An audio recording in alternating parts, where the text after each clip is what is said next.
My name is Rain. I'm the staff recruiter here at Gaikai. As many of you are probably already know, Gaikai created a cloud technology that allows you to stream games to any internet-connected device, so tablets, mobiles, phones, PCs. We're a part of Sony. So as a part of Sony Computer Entertainment America, we're leading the cloud gaming revolution and really redefining the way that people access and play games.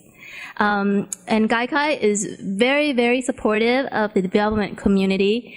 And in the spirit of knowledge sharing and all things games, we partnered with the IGDA, the International Game Developers Association, to bring you these types of events. So we're hoping to have these types of events available to you on a monthly basis. Tonight, we have with me a few industry experts. I'll have them introduce themselves, but my specialty tonight is I'm a technical recruiter. I've recruited for gaming companies such as Blizzard and, of course, now Sony. And Mark? My name is Mark Soderwall, and I've been in the gaming industry professionally for a little over 20 years. I've directed at studios like Virgin, EA, and LucasArts. Oh. Anyways, everybody hear about LucasArts? Yeah? Are you happy? No? Okay. All right. Whatever. I have mixed feelings. So, but currently right now, I am a professional career coach for those that are looking to get in the industry as well as for those that want to start up indie studios. So. My name is Tyler Cushing. I don't know if I'm an expert per se in anything specific, but I've been technically in recruiting, I believe, for over 6 years. I've worked at Google, Apple, SpaceX, Red 5, and now I've actually left recruiting, and now I'm a game designer at Turtle Rock Studios, who created Counter-Strike and Left 4 Dead. They're actually local, as most people do not know that, so I got to stay in Orange County. Yay! Yay! Hello, my name is Jim Rivers. I'm the senior hiring manager for Obsidian Entertainment. I've been a professional recruiter for about 6 years, but from there I was on the career services side from college and at Art Institute, and I've also been a college professor teaching career development. If anybody hasn't heard of Obsidian Entertainment, we're one of the last independently owned third-party RPG developers left out there. We've done Fallout New Vegas, Alpha Protocol, Knights of the Old Republic 2, et cetera, et cetera. So I get to talk about, art and design tonight, or are you doing design? I don't know. All right, so I guess I'm going to do art tonight. So after it's all over, we'll talk art. So thank you. So we'll open it up to questions from the audience. Feel free to come up to the microphone and ask any questions that you have about resumes, interviewing, or just getting into the game industry. Don't be shy. And if there is a lull, we can just make up our own topics. But that'd be bad. Does anyone have any specific?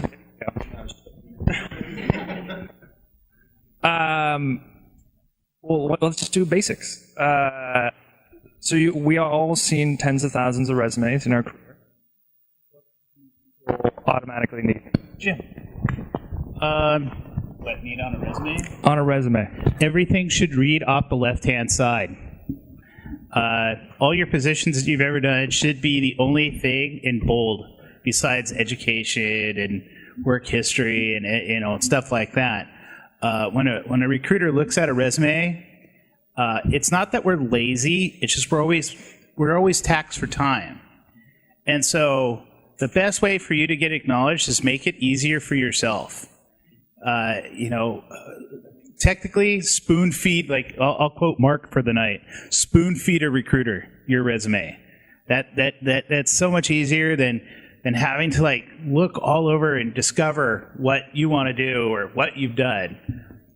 Make it simple for yourself. Make it simple for the person reviewing you. And yes. Yeah, and assume that the recruiter and that doesn't know anything about technology or about the role. I hate to say that, but I walked into a position as a recruiter, and I basically found great candidates in their old database because the recruiter previous to me was just resume looking for keywords and just rejecting candidates based on, if the resume didn't contain this keyword, then it's not a match for this position. So I found great, basically UX and developers by reading what they did and what type of projects they worked on. So be detailed about the projects that you worked on, but also throw in those keywords. You tell us, what tools you use to develop it, what programs you use. Be very, very specific, because a lot of recruiters, they're not very technical, and they're just gonna pass up your resume if you don't have certain keywords, especially agency recruiters. Let me give you a little magic trick I have taught over the years. If, say, you lack the English vocabulary to lay down exactly what you've done or how you want us to see it, go and find the job descriptions that best suit you. Look at how they phrase their job description, and if that matches what you've done, then copy paste, rewrite it to make it suit you. Oh no, everybody's like, oh my God, is he telling us to do that? Yes, because honestly, some of the things that most fresh new developers write, it doesn't make any sense. So go out there. This is a study process. When you first go out there the first time around, most of your resumes, unless you've had somebody good to review them and construct them and help you build them, they're a mess. So go out there and just look at other people's resumes and look at how they have them built and what they use for descriptions of what they do. Because you're going to find that, oh, wait, I know how to do that. Copy, paste, reword. Just to go off of that, spelling errors, if you do that, I'll just kind of throw it out. That's just a lesson learned in that if you didn't invest enough time making what is supposed to represent you, why should I spend the time reviewing it? That obviously sort of goes off a cliff if it is your second language. I think that can be overlooked. People are totally understandable. But it is something just to keep in mind. Sort of the details, on the highest end, I guess for an example, Google will get over 1 million resumes a year. And that was several years ago, so it's probably twice, 3 times that. Human beings can't go through that with a fine-tooth comb. They can't, literally. So you need to do the job for us to actually point out the key things. And your resume, if you make a resume and you send it to 10 companies, you didn't do your resume correct. Your resume should be almost specifically tailored for what you're going for. And company, by job description, will actually highlight what they want. So the same job title in 6 different companies is not necessarily the same job. So do keep that in mind when you are sending out your resume. It's more, it's a weird way to think about it, but how much of your time and money and effort are you willing to invest to get the job you want? And if it's not at a certain threshold, then why should I spend at least part of that to try to hire you? So I want to see investment on your part for me to invest in you to actually get you hired. And to kind of dovetail on top of that, is it's true that companies really want to see your passion for their company. So if there's something little in your resume that calls out that you really know their company, you played their games, you invested time in if they have some sort of engine that's free out there and you created tools on it, something like that will make you stand out. What are your thoughts on cover letters?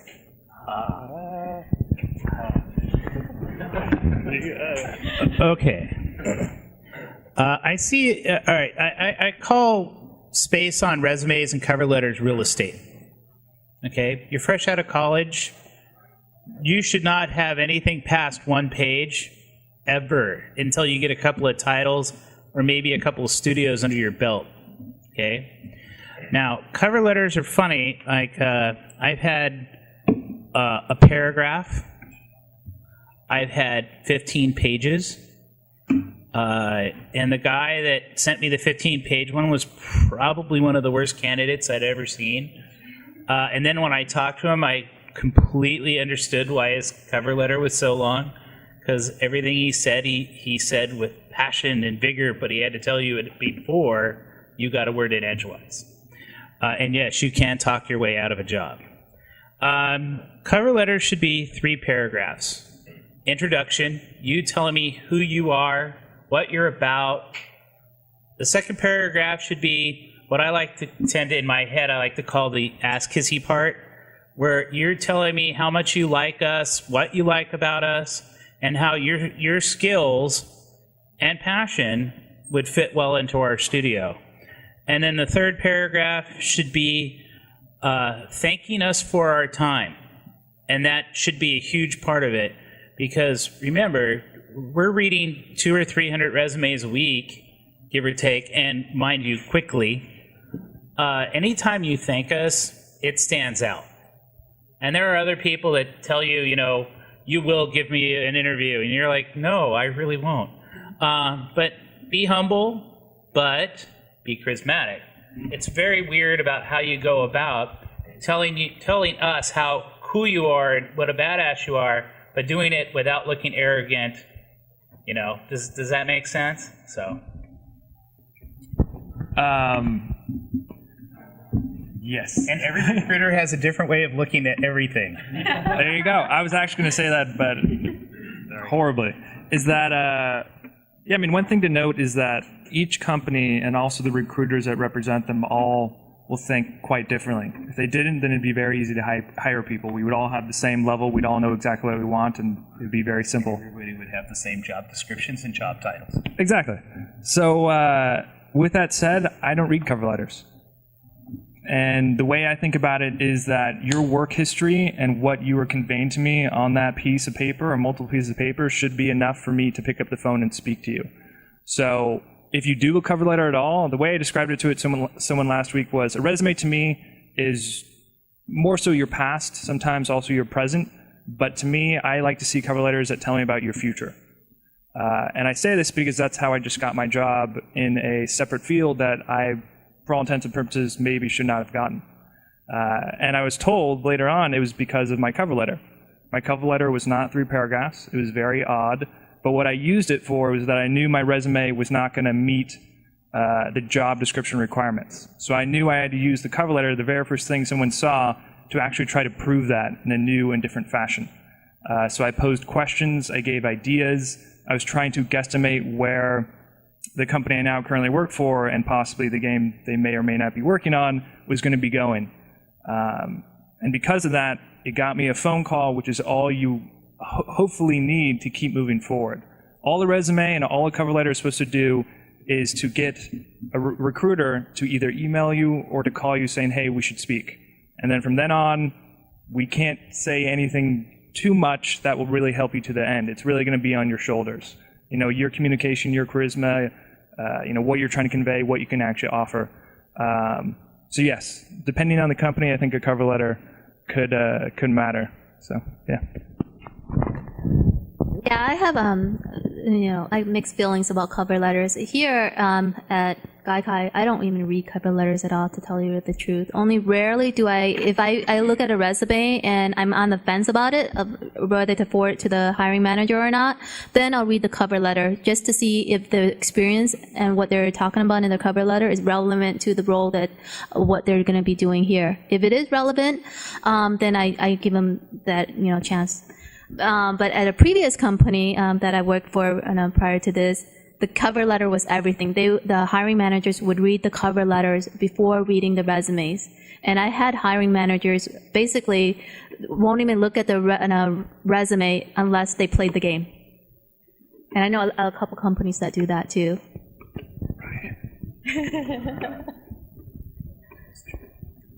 So we've given people...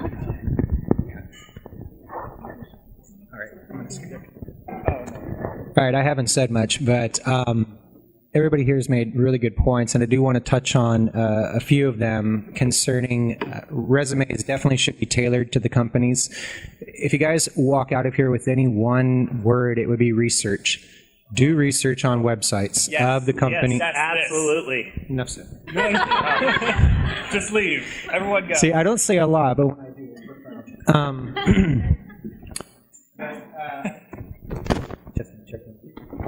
Testing. There we go. That being said, You have a bad cable, man. testing. Check 1 2. Test. Yeah. Okay. Here, I'll just use this one. Thank you. Good Lord. It's got. It only gets worse. Okay. Sorry. ID10T error right there.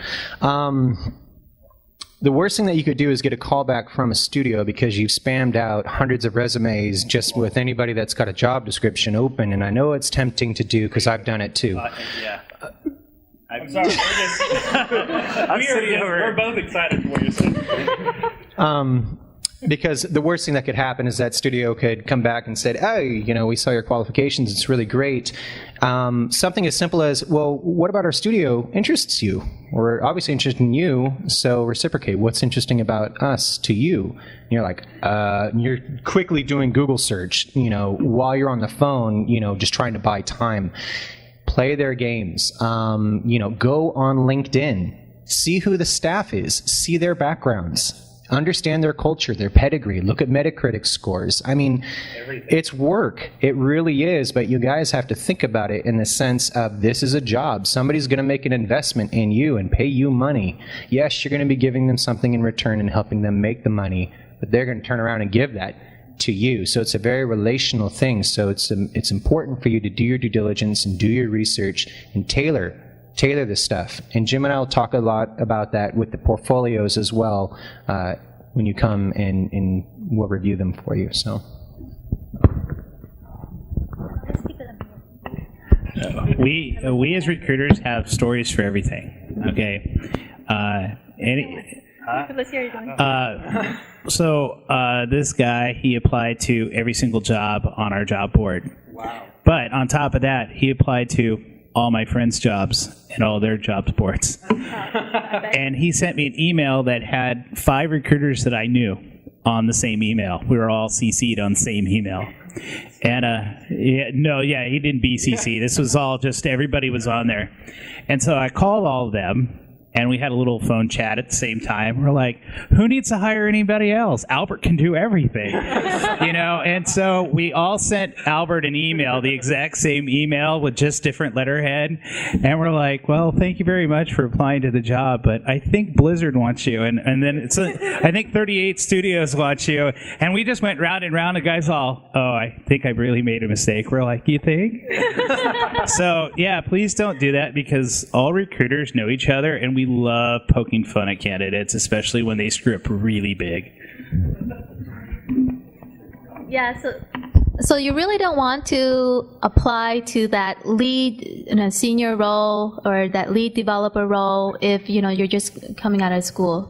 Try to apply for the job that really suits you and is really a good fit, because spamming your resume to every position, that would just red flag you forever. And just to go off of the research thing, I actually got into the industry because I was doing research. And I really believe that if you do enough research, you can almost do anything, anywhere.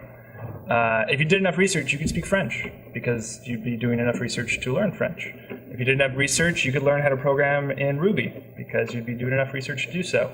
If you do enough research at something, you can be an expert at telling us why we should hire you, or explaining what you are capable of that we're going to need in the next 3 years.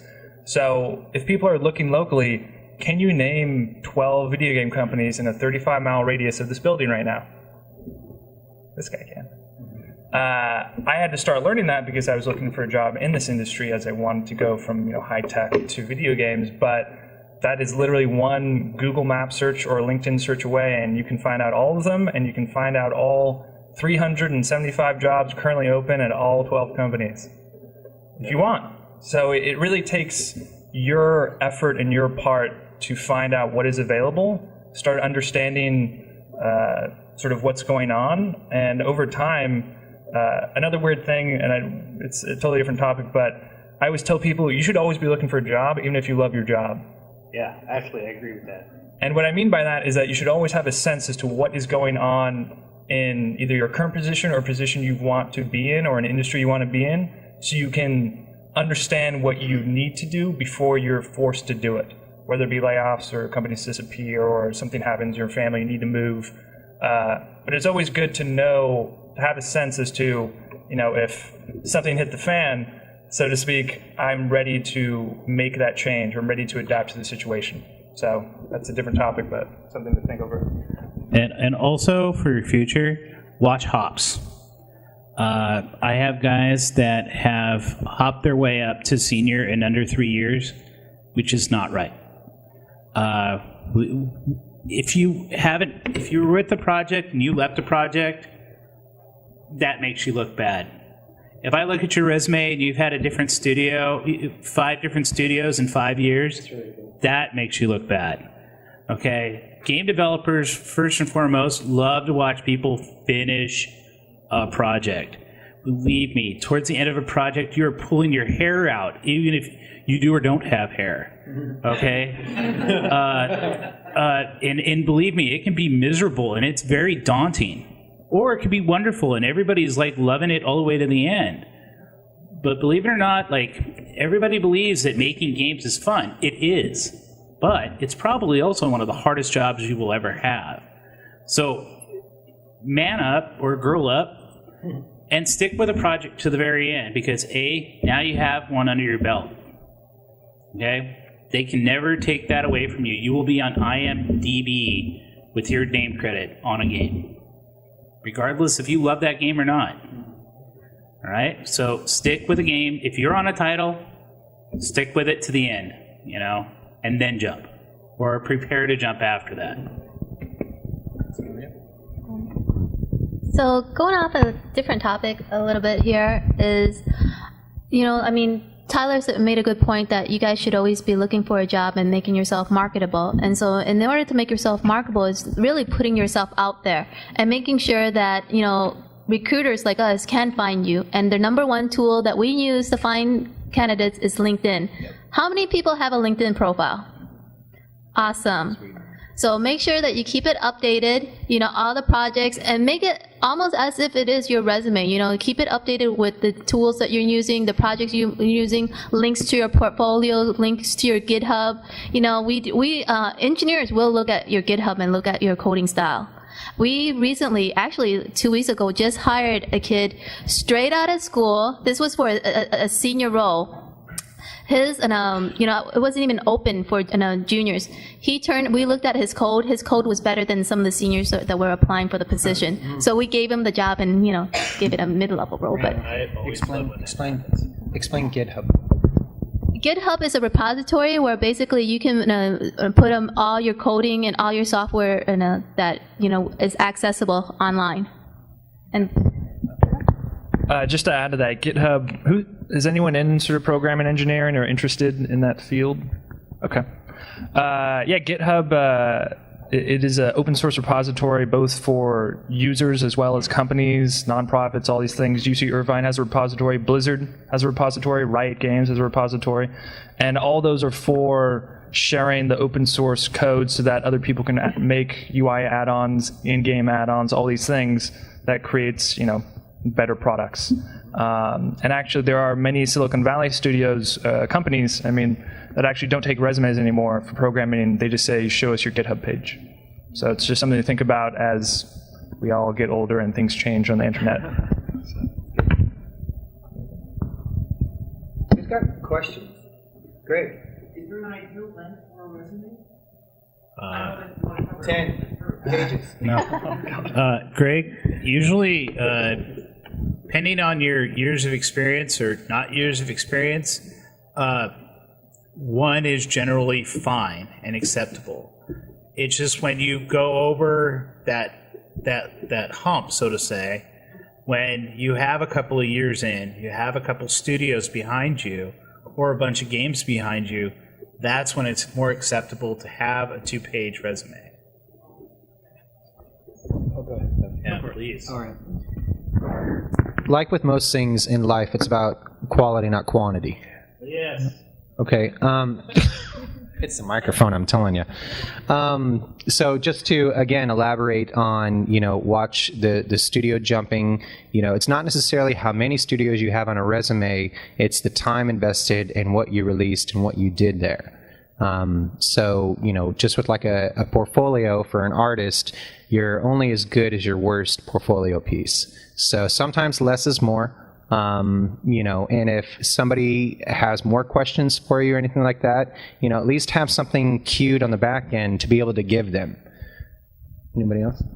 All right. With that said, I know you're broken, Megan. Give me 1 second. No, I will totally. With all things, like he said, less is more. Also, know your resume. That is a living document of you and your career. I had a guy interview, and we're asking him questions, and he's like, wow, that sounds cool. We're like, that's on your resume, dude. Okay? And it's like, understand every word on your resume. And also, for every bullet point you have on your resume, make sure you have an example to roll with it. All right? Same with like artists. Anything that you've done artistically, art directors are going to ask you every little part of everything that you've done, every brush stroke, how many polys you used, goes along with your resume too. Everything that you've done, you have to be able to have a response for. Might not think of it now, but believe me, when you're there and you got the lights on you and you got 4 people asking you questions, you best understand and best be able to answer their questions. Go ahead, Megan. I guess my question was more for people who don't really have the business or don't have the studios under themselves.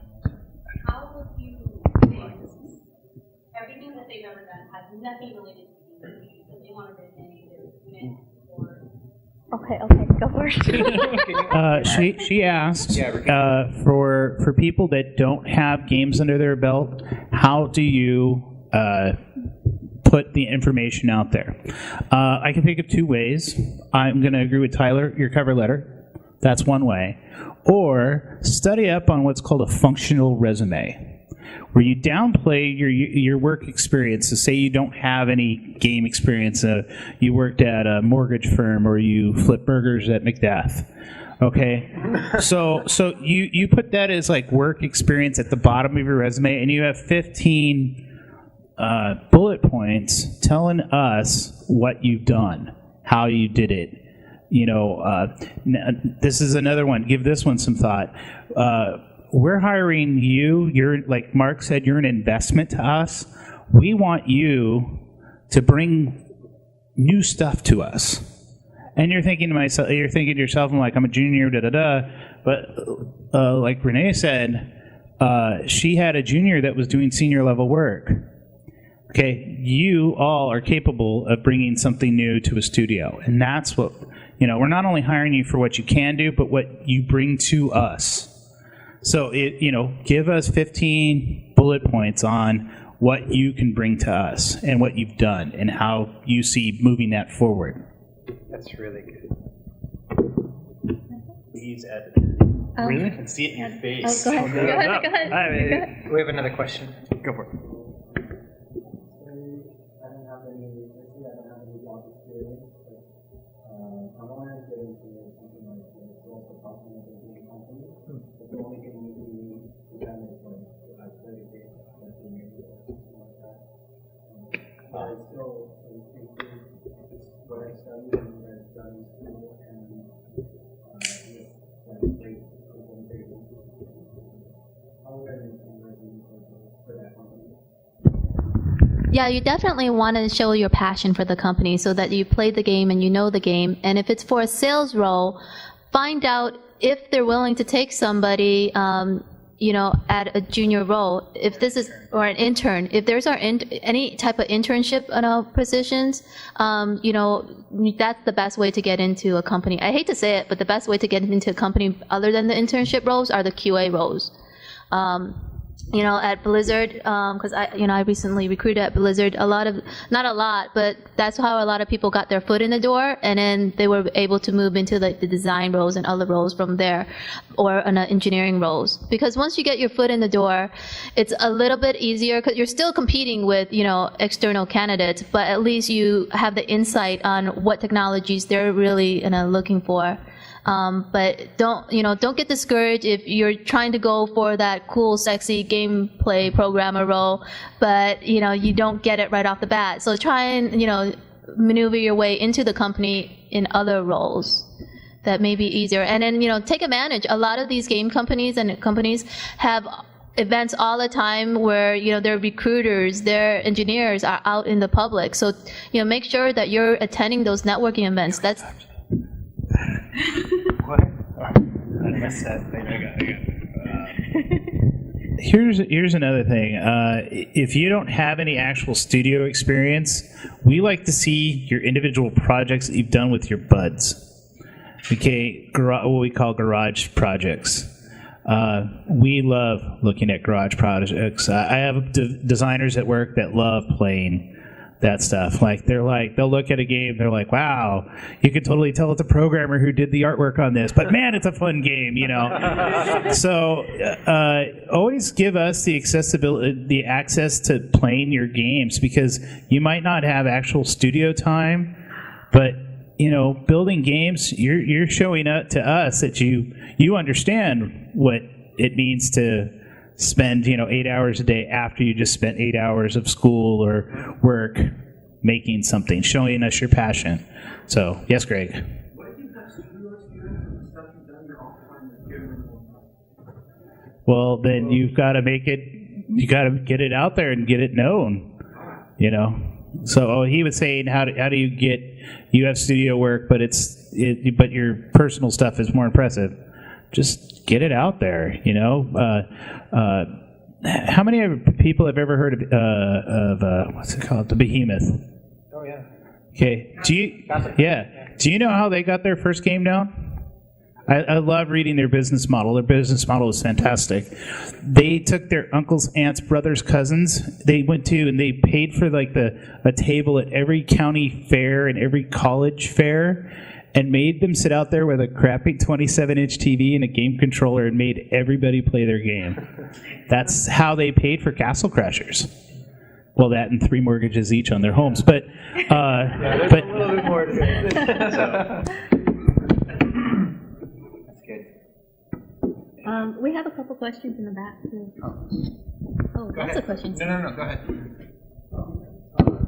Thank you so much for this. This is awesome. I work in career services with a lot of students that are looking for entry-level jobs and breaking into games. And I think kind of a fun question to ask is, a lot of times they want to know how to dress because they're thinking games can be great. I'm going to work at a full studio, I'm going to flip-flop and shorts, tighten my hair up, and sometimes I'm like, well, you need to find the culture, and even I don't know. Jim, please take it. Please, this is great. I was figuring out how to segue into this one. This guy's got some stories. This is good. Don't hold Yes, back. I do have crazy stories for this because I have seen the worst of the worst. But for guys, collared shirt, buttons, nice jeans that don't have holes, bleach marks, dirt at the back, clean, shoes that are clean, that actually you can't see your feet through. For the guys that what Justine is wearing right here is perfect for what a girl can wear at a studio. hygiene. Oh yeah, I'll get to hygiene, but hygiene is a huge thing. Okay, I actually got nicked at GDC for my speech for that. Was the guys all, why are you keep focusing on hygiene? I'm like, dude, if you have smelled half the people that I have, A, you stink. B, I do not want to inflict my developers with you 8 to 10 hours a day, Monday through Friday. It's just plain wrong. So you have to, if that's your lifestyle, guess what? You got to change it. brush your teeth. Please, for the love of God, brush your teeth. I've seen guys that like literally had moss on their grill. I mean, it was disgusting. Girls, don't look like you're just coming out of Hooters to your interview or your day-to-day. It does not fly. Okay, I always hate, and I try to be very polite about that, but I've had a couple girl candidates show up, and you're like, oh man, no. And then I've had guys show up. I had a guy show up in short shorts that he cut off himself, flip flops, and a wife beater. Yeah, exactly. You just think ahead, please. A shirt with a collar. Nice jeans, shoes. Girls, sweater, undershirt, pants, or a skirt. Totally acceptable. It works. Please wash your hair. Yes, finger up. On the other side, how dressy is shoe dressing? Oh, okay. Look, you can never outdo it. I mean, if you wear a shirt and tie, that's fine. But I guarantee you, they're gonna make the first thing out of their mouths is gonna be like, "Oh, you wear a tie, huh?" Mm-hmm. They will do it. I mean, it happens all the time. So, please. Well, everybody's grabbing the mic. I just haven't said anything in a while. Just to go off of that, I think the basic standards Jim set out are totally fine. Or you can just ask. Mm-hmm. So when in doubt, just ask. And just to go on top of that, I suppose, is that I do know people that have been hired that have worn very odd things, but in the end, it comes down to what you can deliver on. I have run into engineers that now run crazy places, and they can do whatever they want, and that's them. But if you are making a first impression and you're trying to get your foot in the door somewhere, then you need to sort of be a part of the tribe, so to speak. So know what they're going to expect. I just have a couple of stories about that. Please share. We actually had, at my previous company, a gentleman come in a suit and tie to an engineering interview. And, engineers at Blizzard, they do not dress up at all. And so they actually asked the gentleman if he had anything else to change into, anything more comfortable. And so he changed into his PE clothes. And so for the rest of the interview, he wore his PE clothes. That's rad. And then I had another gentleman who came in and he reeked. It was so bad, but his programming skills were like so good. And so at the debrief, after the interview, I debriefed with the hiring managers, and they were literally debating him or another guy, one who they might not be able to hold meetings with because he smelled so bad, or another gentleman who wasn't as good as a programmer but had better hygiene. So that really is an issue. So just be mindful of that when you go into interview. There's a question in the back.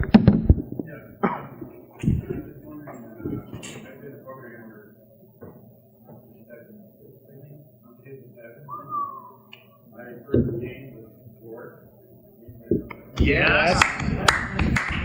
Awesome. Incredible. That's awesome. So I was wondering what kind of advice there is for that. For I was a programmer in database, it's not relevant to games, but I love the Engines.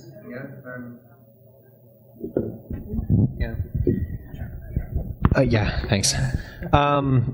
Obviously, there's been the buzz about Unity lately, about going free for mobile and different things like that. But game engines are really important, even for programmers, and studying up on the languages and different things like that. I'm sure Rain can talk more intelligently than I can, just as a art director. But yeah, just start looking at a lot of the free game engines that are out there and download them. Unreal and Unity and whatever. They've got large communities. There's huge indie social type of sites on Facebook and whatever, where there's just lots of people giving back and handouts and so that would be kind of my suggestion from a programming standpoint, is start downloading these free engines. Have a concept, have an idea of what it is you want to do. Yeah.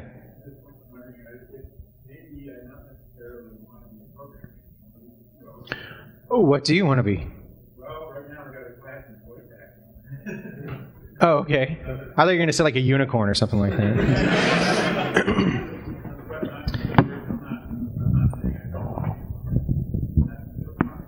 Okay. Right. We don't. So, just to clarify, DBAs are needed by pretty much everyone. If you want to talk about a position that everyone will need and it's already blowing up on any industry in the entire world, it's DBA. Yep. As we saw from today with Xbox One, everything in the cloud, that's a huge database. Yeah. Everything is going to go to a database. All of our profiles and everything that we use right now, all of the games, everything you do, all your achievements, every move you make in any game is a database. And most of those companies are doing it well. Rockstar has been doing it for many years, doing crazy stuff with databases. They need the best database people in the world. So if you do enjoy that, though, obviously if you want to go into become a video game voice actor, then there's maybe classes or people you can meet. But Jim may know some of those people. Actually, I was going to add to that. Actually, Mr. Fader can go off of this as well. Whenever we need people in the background of any games, we get drug out of our offices, and we've all been voices on Fallout and on Dungeon Siege and stuff, because it's like for all the principal characters, we have to deal with SAG. Because the publishers, that's what they pay for. They want known people. But all the unknown people, or whoever's in the studio at the time and has the time and effort to go and get recorded. So that's one thing. So, even if you work as a DBA, there's always going to be those times where you get drug out of your office for some other reason. So... I have to ask, because the two guys in the back are patiently keep holding their hands up. So, Yeah. All right, guy in the red shirt first.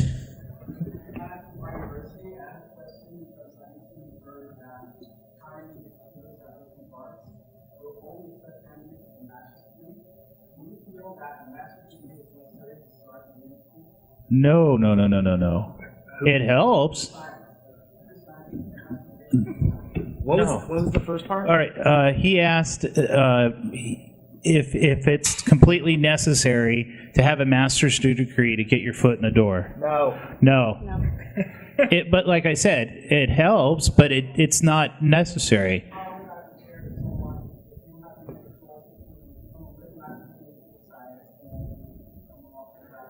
Okay, I'm going to tell you a little story here real quick. One of our guys, his favorite thing in the whole wide world. Now, are you working on your undergrad right now? Okay, get your undergrad, go out, get yourself kicked around a bit. Then if you decide to go get your master's degree, that makes you more desirable because you've seen the real world, you've been kicked around, you had real world experience. The people that again, different studios. For us, if you went right from your undergrad right to your master's, you didn't really learn anything. You didn't go out and try things. A lot of kids, I talked to them, they're like, yeah, I went and got my master's because I wasn't ready to get out of school yet. But doesn't do me any good. Most of the guys that we have that have master's degrees, the space between their undergrad and getting their master's degree is between 5 and 10 years. So they've gone out, they experienced, they've done stuff. Then they decided, well, I really do want to be a game developer. And then they go get their master's degree from some of the better schools in our group that have good, solid master's degree programs. Okay, does that make sense? Just to go on top of that, so if this was several years ago and you were asking me about Google, I'd say, yeah, just stay, do your master's, we'll hire you afterwards. So it's very different based upon the company and where things are going. So it's like Google now has a games division, if people do not know that. Amazon has a game studio here in Orange County, just a couple miles away, and has been for a couple of years. A couple other places may have their own game studios starting up that are now currently in tech companies. So there's there's a different form of thinking in terms of high-tech Silicon Valley, like just stay, do your master's, do your PhD, all this theory that you're going to learn, we then want you to implement day one and make our product thousands, exponentially better. But most studios, I would say right now, still are looking for experience first. But if you're looking for sort of bleeding edge or where two industries meet, even Gaikai, this is, it's the video game industry meets what, a couple years ago would have been a high-tech based sole company. But with them two meeting, Masters could be perfect for all I know. So do, as we said before, your research will kind of show you what you need to do. Real quick, I know there's another question, but what you really want to do is some soul searching and making sure that you're not hiding in school. Okay, because it can be scary to get out there. I understand. And in school, you've been in it for a number of years. It's familiar. It's routine. So it's safe. Yeah. You do something bad in school, you get a bad grade. You do something bad in the job, you could potentially get fired. I get it. The stakes are a lot higher. So, like Jim said, awesome advice. Get that degree, get out there, and start seeing what it is that you've learned and how it gets applied. And then, if you need more skills or you want to go for a different position or you see that there's, they're starting to trend new techniques or new methodologies or something like that that you need education for to make you more competitive, then go back to school to do that. But don't hide in school. No. Redheaded guy in the back.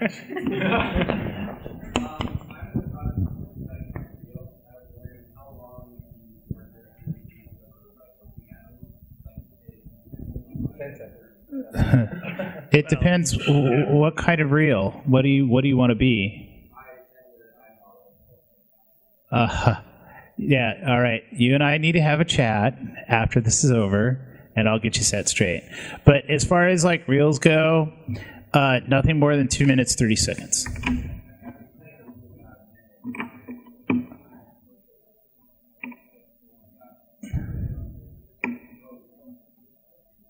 Yeah, not to be a jerk, we watch about 15 seconds of it. So you have to wow pretty fast. So. And just to go off that, if you want to, learn by example, go look at some of the best reels you can find. Why are they the best? My brother works up in Hollywood, and he has to make reels for TV shows that don't exist yet, but they may. And there's a process to it. They're called sizzle reels. That's what they are. They're supposed to sizzle in your senses and be like, I want to buy the show. Let's do this. Millions of dollars. I want to hire that candidate. Exactly. It's the same exact idea, is that within the first 15 seconds, should push us to watch the next 2 minutes. And if you can't do that, then we're not going to watch the first minute. And if your opening title is 8 seconds long, you have like 4 seconds to wow me. So. And believe me, it's like, oh, too bad. Questions? Could you talk a little bit about portfolio and resume with software? Oh, God, please. Can you extrapolate? Proper etiquette. Attending job fairs and what Let me jump at this one, please. Sure. You look so happy. It's because scratching the desk. Well, it's because I've taught this. Are we done? Okay.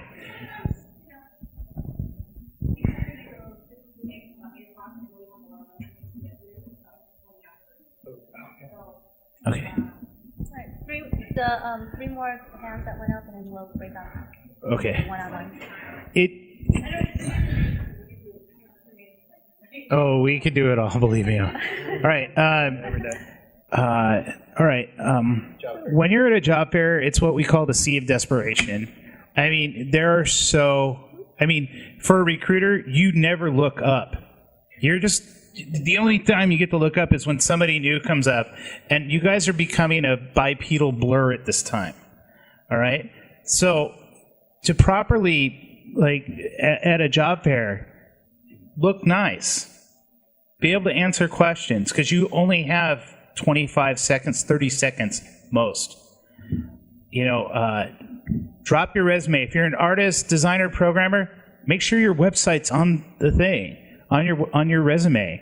If you have a tablet, make something that you can show people in 10 seconds, because believe me, that's all you're going to get.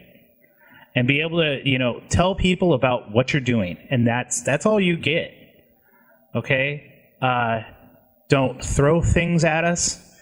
Had somebody hit me in the head with a book once. Okay? Also, another thing, if you have a laptop, make sure it's ready to go. Once you've sat through that 40 or 80 person line to get to us, don't get there and go, oh, it's got to heat up first. Because now the person behind you wants to hit you with your laptop. Okay? Always be prepared. And also, don't waste our time. If you don't know anything about us, don't come to our booth. Okay? Before you go to GDC or anything, pick 5 companies that you can look on the website and go, I like their games, I like their games, I like their games.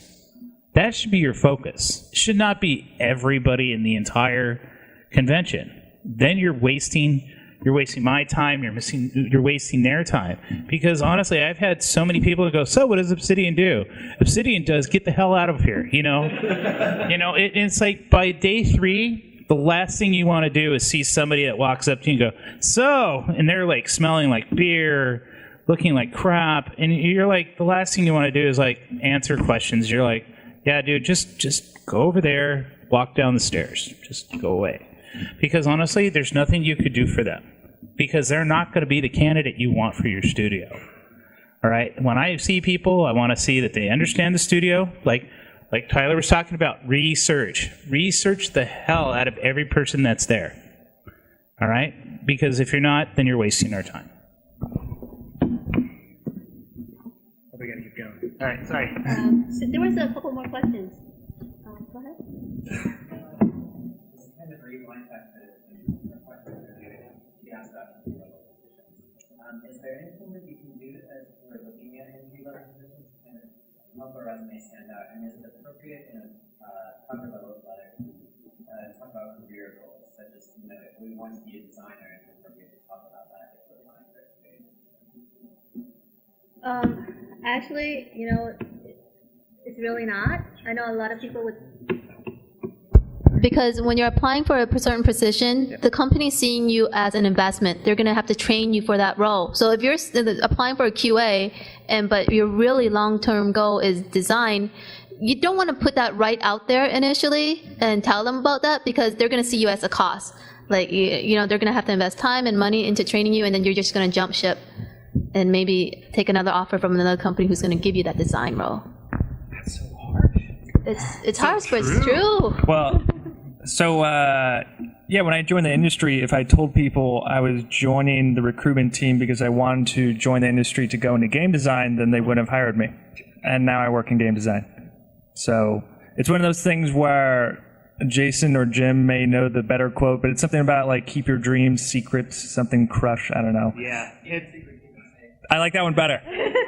But it is almost truthful in that, it's a big investment, and you're there to do the position you're going to be hired for. And if you have goals, a year, 2 years, 5 years down the road, that's not really a part of what you're being hired for at that moment. So keep it in the back of your mind, work towards that, meet people, get experience, go to the IGDA, as I've met most of these people just by doing this, and networking, meet friends. So just think of it like that. One more? One more question? All right. Right here. When I got into a company, on a resume, but eventually I wanted to get into storyboarding, because I was in story. What exactly did I put on my resume? How did I develop myself to give myself towards that path? After you get into a company? Yeah. Or? You mean like you started as QA and then what you do? The long and short of that is, in your time when you're not QA, say like you're waiting for a build to get released or something, and you have a moment of time, You go and talk to the guys that do that. And if they have the time and they're not under the clock, they're going to help you. They're going to tell you how they did it. And you know, most of them started off as something else, talked to the right guys, and they assisted. And they'll give you little side projects that you will not get paid for, you know, to try to build you up towards that. The problem is, like, with game development, not a lot of people use, like, people doing boards.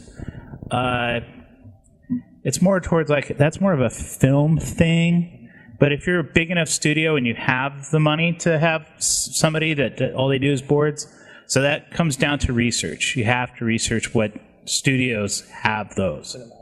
Yeah, cinematics. Any company with a cinematics department. Real quick.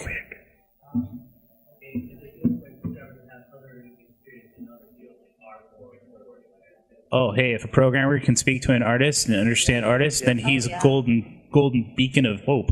Actually, that should be across the board. So if you're a designer, if you can speak art, if you're an artist, you can speak programming. It's not that you have to be an expert, but if you know how all the pieces are going to fit, you know sort of not the supply chain, but the process of how the end product will be made, the entire company will run better. Yes. Word. All right. Okay. So we're going to break out into one-on-one sessions. So we'll have Jim up here to do art review. We'll have Mark in the back to do art review as well. And then Tyler and I will be probably stationed out here in this room here to answer any questions and give advice on resumes and interviewing tips. I'll do resumes too. And of course, and they're here to do resumes. And Jason, he's an industry expert. He developed, he's been in the game industry forever, and he's launched.